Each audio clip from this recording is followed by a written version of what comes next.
Kama mtaalamu wa saratani kwa miaka 30 iliyopita, siogopi kumtibu mgonjwa wa saratani. Naogopa tu kumwona mgonjwa wa saratani akiwa katika hatua ya juu.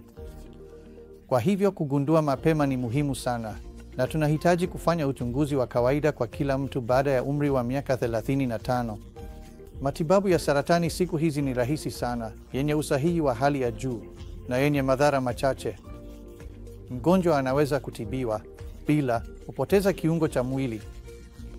Mgonjwa anaweza kutibiwa na madhara machache. Tuna vifaa vingi na matibabu ya usahihi wa hali ya juu yanayopatikana siku hizi. Tunayo kwa upande wa mionzi, kwa upande wa upasuaji wa roboti, upasuaji mdogo, kwa upande wa chemotherapy, tiba inayolenga, na tiba ya kinga.